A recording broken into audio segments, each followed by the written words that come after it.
Sigmund Freud, sobre la iniciación del tratamiento. Nuevos consejos sobre la técnica del psicoanálisis. 1913. Amorortu, editores.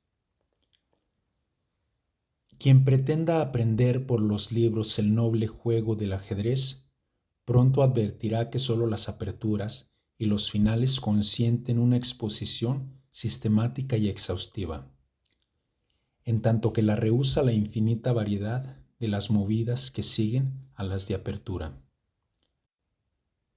Únicamente el ahincado estudio de partidas en que se midieron grandes maestros pudo colmar las lagunas de la enseñanza. A parecidas limitaciones están sujetas las reglas que uno pueda dar para el ejercicio del tratamiento psicoanalítico. En este trabajo intentaré compilar, para uso del analista práctico, algunas de tales reglas sobre la iniciación de la cura. Entre ellas habrá estipulaciones que podrán parecer triviales y en efecto lo son. Valga en su disculpa no ser sino unas reglas de juego que cobrarán significado desde la trama del plan de juego. Por otra parte, obro bien al presentarlas como unos consejos y no pretenderlas incondicionalmente obligatorias. La extraordinaria diversidad de las constelaciones psíquicas intervinientes, la plasticidad de todos los procesos anímicos y la riqueza de los factores determinantes se oponen, por cierto, a una mecanización de la técnica y hacen posible que un proceder de ordinario legítimo no produzca efecto algunas veces, mientras que otro habitualmente considerado erróneo lleve en algún caso a la meta. Sin embargo, estas constelaciones no impiden establecer para el médico una conducta en promedio acorde al fin. Hace ya años, en otro lugar, expuse las indicaciones más importantes para la selección de los pacientes. Por eso no las repito aquí. Entretanto, han hallado aprobación en otros psicoanalistas. Pero agrego que después, con los enfermos de quienes sé poco, he tomado la costumbre de aceptarlos primero solo provisionalmente por una semana o dos. Si uno interrumpe dentro de ese lapso, le ahorra al enfermo la impresión penosa de un intento de curación infortunado. Uno solo ha emprendido un sondeo a fin de tomar conocimiento del caso y decidir si es apto para el psicoanálisis. No se dispone de otra modalidad para ese ensayo de puesta a prueba. Como sustituto no valdrían pláticas ni inquisiciones en la hora de sesión, por más que se las prolongase. Ahora bien, ese ensayo previo ya es comienzo del psicoanálisis y debe obedecer a sus reglas. Quizás se lo pueda separar de este por el hecho de que en aquel uno lo hace hablar al paciente y no le comunica más esclarecimientos que los indispensables para que prosiga su relato. La iniciación del tratamiento con un periodo de prueba así, fijado en algunas semanas, tiene además una motivación diagnóstica.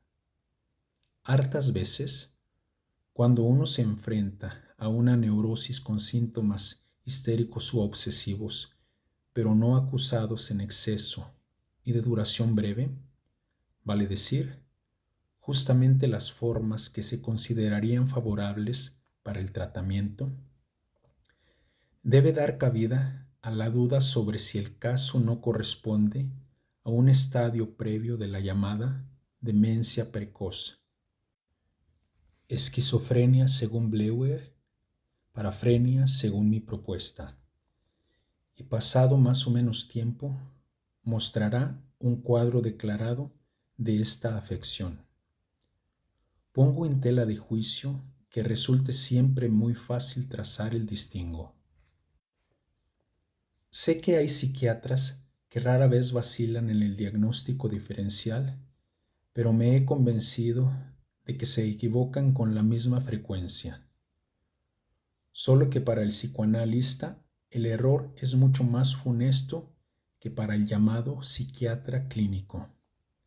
En efecto, este último no emprende nada productivo ni en un caso ni en el otro. Corre solo el riesgo de un error teórico y su diagnóstico no posee más que un interés académico.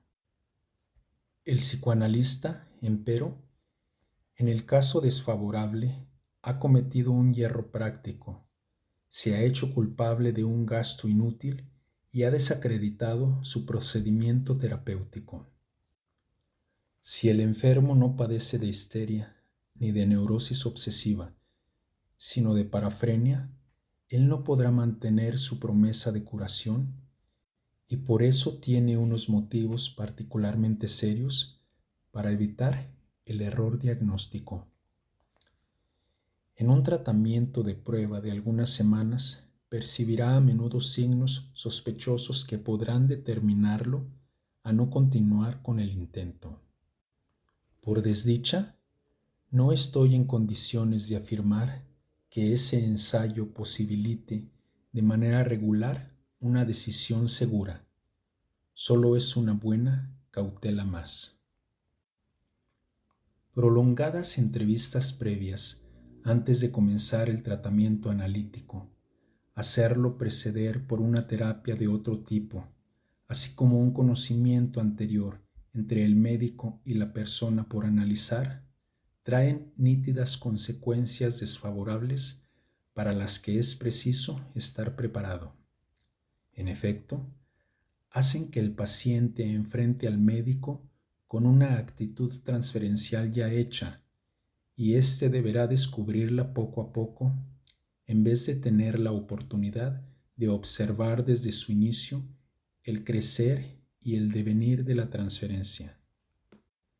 De ese modo el paciente mantendrá durante un lapso una ventaja que uno preferiría no concederle. Uno debe desconfiar de todos los que quieren empezar la cura con una postergación. La experiencia muestra que no se presentan transcurrido el plazo convenido, a pesar de que los motivos aducidos para esa postergación, vale decir, la racionalización del designio, pudieran parecer inobjetables al no iniciado.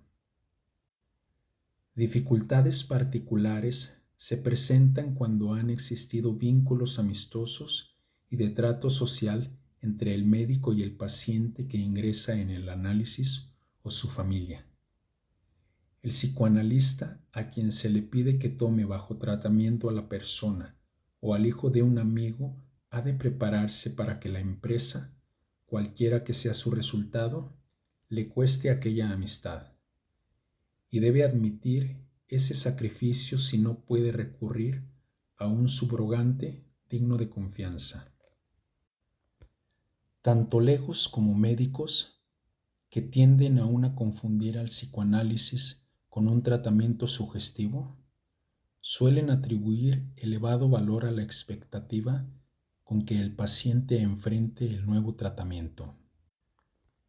A menudo creen que no les dará mucho trabajo cierto paciente por tener gran confianza en el psicoanálisis y estar plenamente convencido de su verdad y productividad. Y en cuanto a otro, les parecerá más difícil el éxito, pues se muestra escéptico y no quiere creer nada antes de haber visto el resultado de su persona propia. En realidad, sin embargo, esta actitud de los pacientes tiene un valor harto escaso.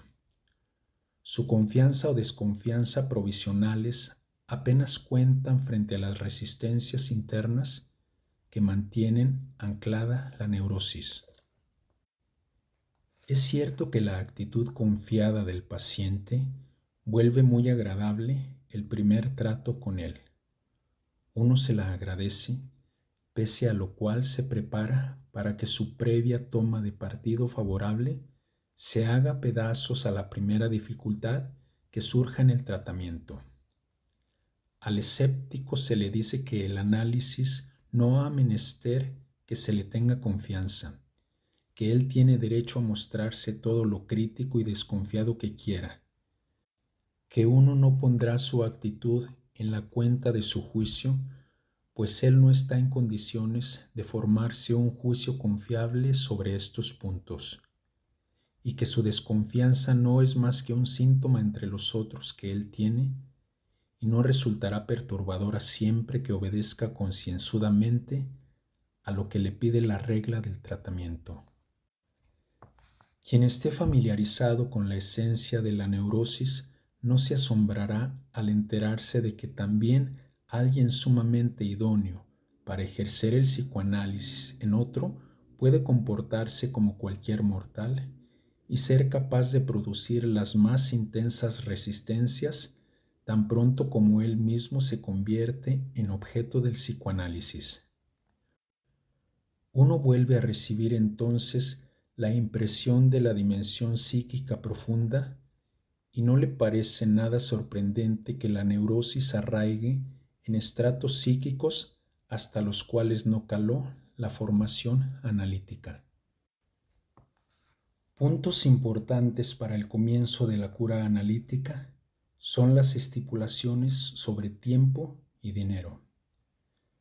Con relación al tiempo, obedezco estrictamente al principio de contratar una determinada hora de sesión. A cada paciente le asigno cierta hora de mi jornada de trabajo disponible. Es la suya y permanece destinada a él, aunque no la utilice. Esta estipulación, que en nuestra buena sociedad es considerada natural para el profesor de música o de idiomas, en el caso del médico quizá parezca dura o aún indigna de su profesión. La gente se inclinará a señalar las múltiples contingencias que impedirán al paciente acudir al médico siempre a la misma hora, y demandará que se tomen en cuenta las numerosas afecciones intercurrentes que pueden sobrevenir en la trayectoria de un tratamiento psicoanalítico prolongado. Pero a ello respondo, no puede ser de otro modo. Cuando se adopta una práctica más tolerante, las inasistencias ocasionales se multiplican hasta el punto de amenazar la existencia material del médico. Y con la observancia más rigurosa de esta estipulación resulta, al contrario, que los impedimentos contingentes no se producen y se vuelven rarísimas las afecciones intercurrentes. Difícilmente llegue uno a gozar de un ocio del que debería avergonzarse en su condición de alguien que se gana la vida. Uno puede continuar el trabajo sin ser perturbado, salvándose de la experiencia penosa y desconcertante de que justamente deba producirse una pausa en el trabajo sin que uno tenga la culpa, cuando éste prometía adquirir particular interés y riqueza de contenido.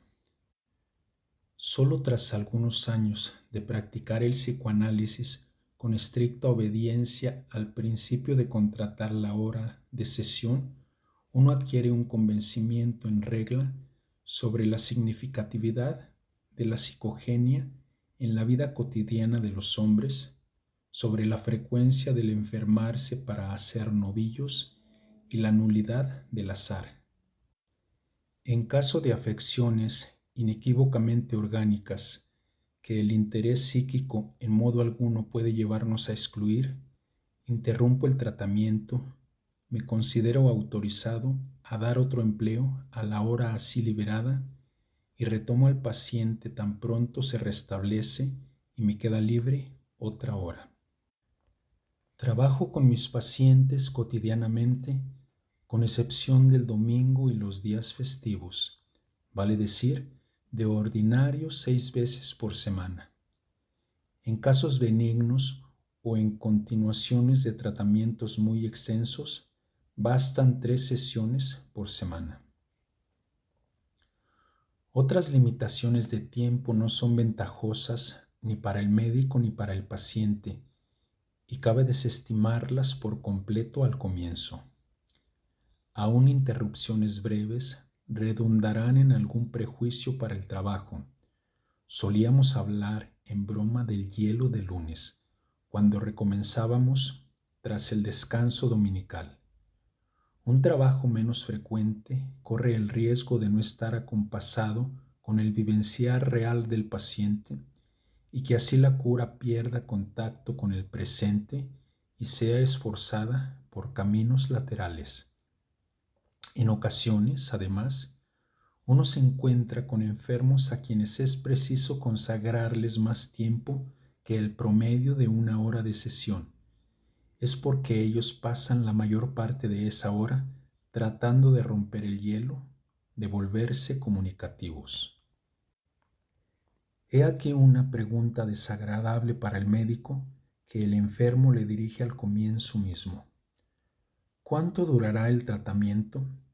¿Cuánto tiempo necesita usted para librarme de mi padecimiento? Si uno se ha propuesto un tratamiento de prueba de algunas semanas, se sustrae de la respuesta directa prometiendo que transcurrido ese lapso podrá enunciar un veredicto más seguro. Se responde, por así decir, como Esopo en la fábula al peregrino que pregunta cuánto falta para llegar. Camina, le exhorta Esopo, y lo funda diciéndole que uno tendría que conocer el paso del caminante antes de estimar la duración de su peregrinaje. Con este expediente se sale de las primeras dificultades, pero la comparación no es buena. Es fácil, en efecto, que el neurótico altere su tempo y en ciertos periodos solo haga progresos muy lentos.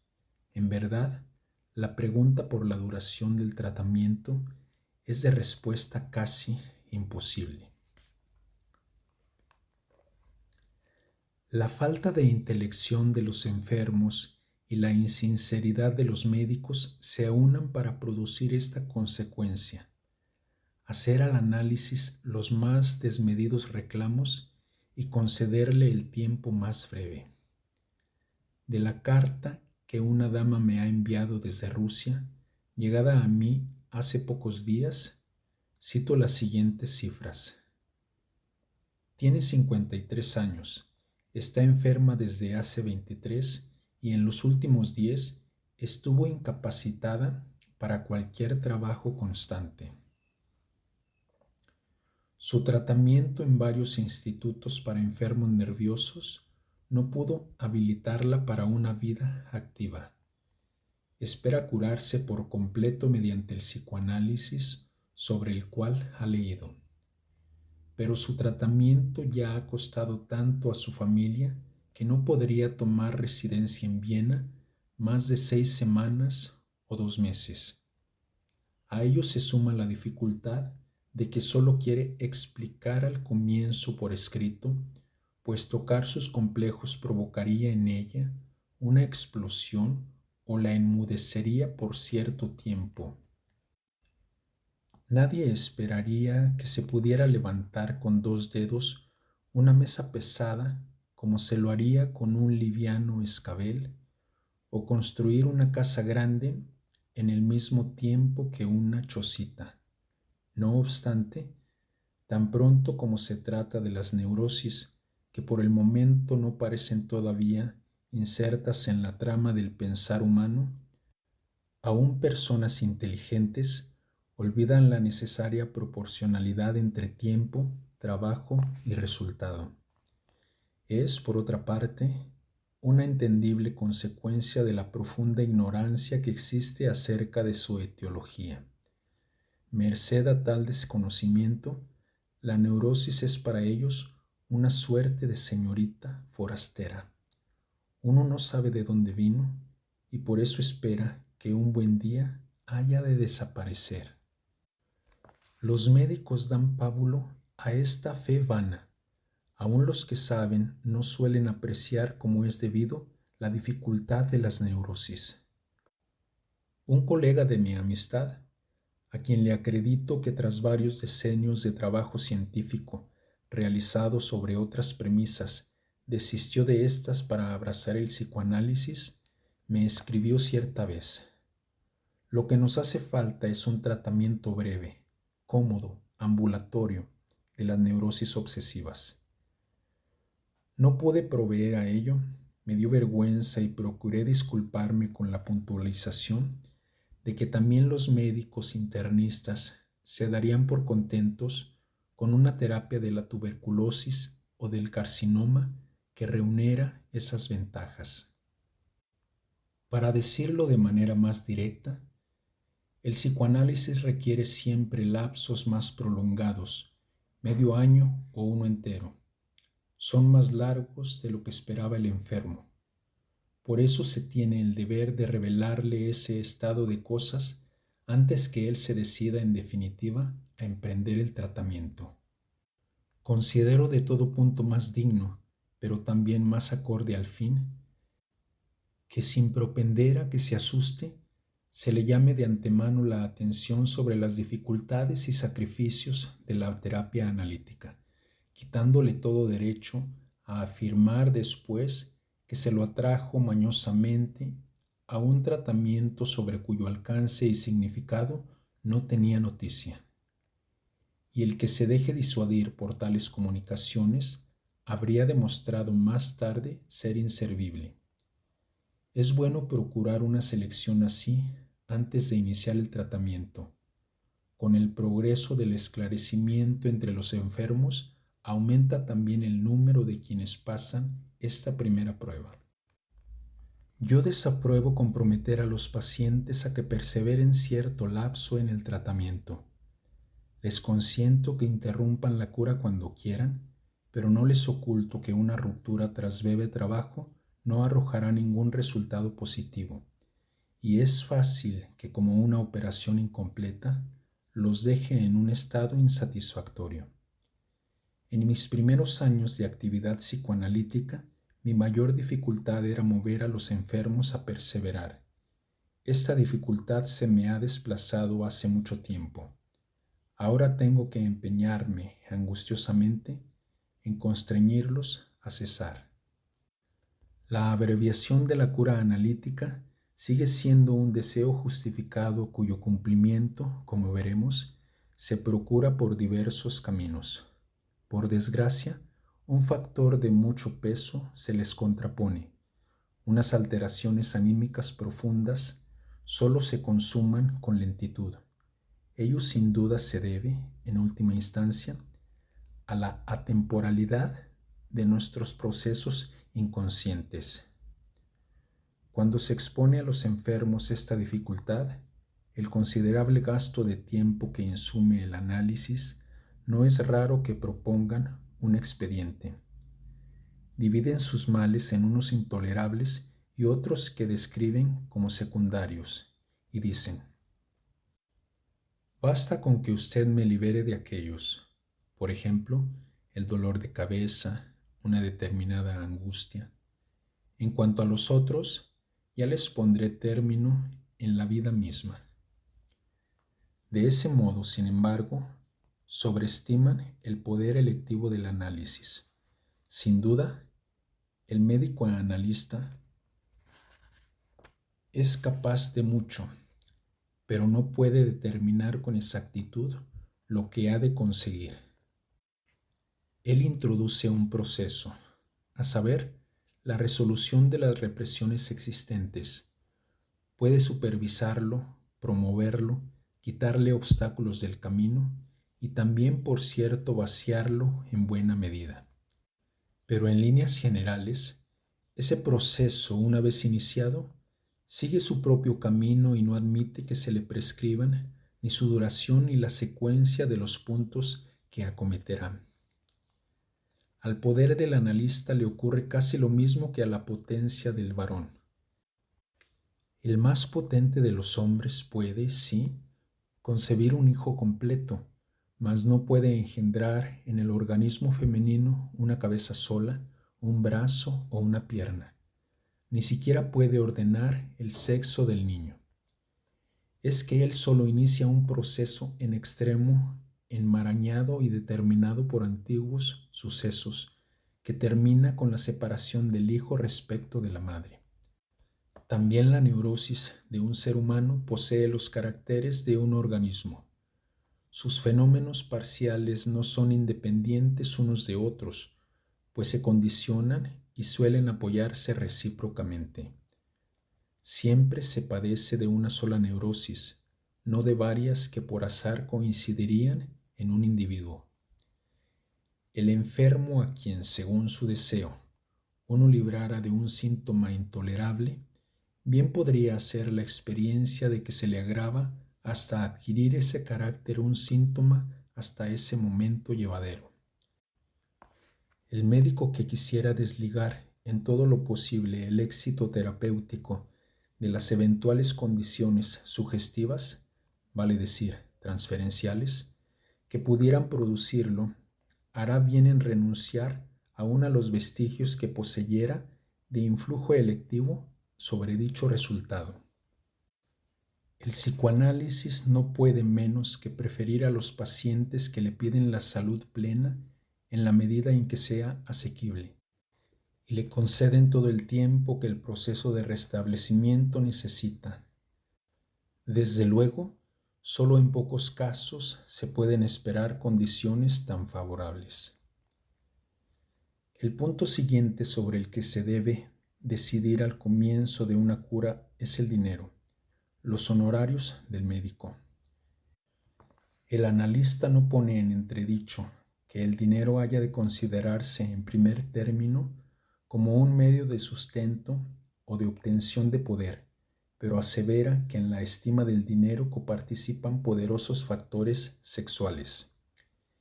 Y puede declarar, por eso, que el hombre de cultura trata los asuntos de dinero de idéntica manera que las cosas sexuales, con igual duplicidad, mojigatería e hipocresía.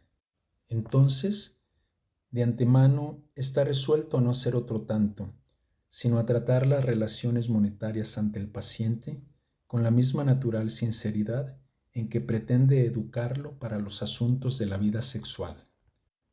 Al comunicarle espontáneamente en cuanto estima su tiempo, le demuestra que él mismo ha depuesto toda falsa vergüenza. Por otra parte, la humana sabiduría ordena no dejar que se acumulen grandes sumas, sino cobrar en plazos regulares breves, de un mes, por ejemplo. Es notorio que no se eleva en el enfermo la estima por el tratamiento brindándoselo demasiado barato. Se sabe que no es esta la práctica usual en nuestra sociedad europea para el neurólogo o el médico internista, pero el psicoanalista tiene derecho a adoptar la posición del cirujano, que es sincero y cobra caro porque dispone de tratamientos capaces de remediar. Opino que es más digno y está sujeto a menos reparos éticos confesarse a uno mismo sus pretensiones y necesidades reales y no, como suele ocurrir todavía hoy entre los médicos, hacer el papel del filántropo desinteresado, papel para el cual uno no posee los medios, y luego afligirse en su fuero interno por la falta de miramientos y el afán explotador de los pacientes, o quejarse de ello en voz alta. En pro de sus honorarios, el analista alegará, además, que por duro que trabaje nunca podrá ganar tanto como los médicos de otras especialidades. Por las mismas razones tendrá derecho a negar asistencia gratuita, sin exceptuar de esto ni siquiera a sus colegas o los parientes de ellos. Esta última exigencia parece violar la colegialidad médica, pero debe tenerse en cuenta que un tratamiento gratuito importa para el psicoanalista mucho más que para cualquier otro. Le sustrae una fracción considerable del tiempo de trabajo de que dispone para ganarse la vida. Un octavo, un séptimo de ese tiempo, etc., y por un lapso de muchos meses. Y un segundo tratamiento gratuito simultáneo ya le arrebatará una cuarta o una tercera parte de su capacidad de ganarse la vida, lo cual sería equiparable al efecto de un grave accidente traumático. Además, es dudoso que la ventaja para el enfermo contrapese en alguna medida el sacrificio del médico. Puedo arriesgar con fundamento un juicio, pues a lo largo de unos 10 años consagré todos los días 1 hora, y en ocasiones hasta 2, a tratamientos gratuitos. La razón era que quería enfrentar en mi trabajo la menor resistencia posible con el fin de orientarme en el campo de las neurosis. Ahora bien, no coseché las ventajas que buscaba. Muchas de las resistencias del neurótico se acrecientan enormemente por el tratamiento gratuito. Así, en la mujer joven, la tentación contenida en el vínculo transferencial, y en el hombre joven, su renuncia al deber del agradecimiento, renuncia que proviene del complejo paterno y se cuenta entre los más rebeldes obstáculos de la asistencia médica. La ausencia de la regulación que el pago al médico sin duda establece se hace sentir muy penosamente. La relación toda se traslada fuera del mundo real y el paciente pierde un buen motivo para aspirar al término de la cura. Uno puede situarse muy lejos de la condena ascética del dinero y, sin embargo, lamentar que la terapia analítica, por razones tanto externas como internas, sea casi inasequible para los pobres. Poco es lo que se puede hacer para remediarlo. Quizás acierte la muy difundida tesis de que es más difícil que caiga víctima de la neurosis aquel a quien el apremio de la vida compele a trabajar duro. Pero otra incuestionable experiencia nos dice que es muy difícil sacar al pobre de la neurosis una vez que la ha producido.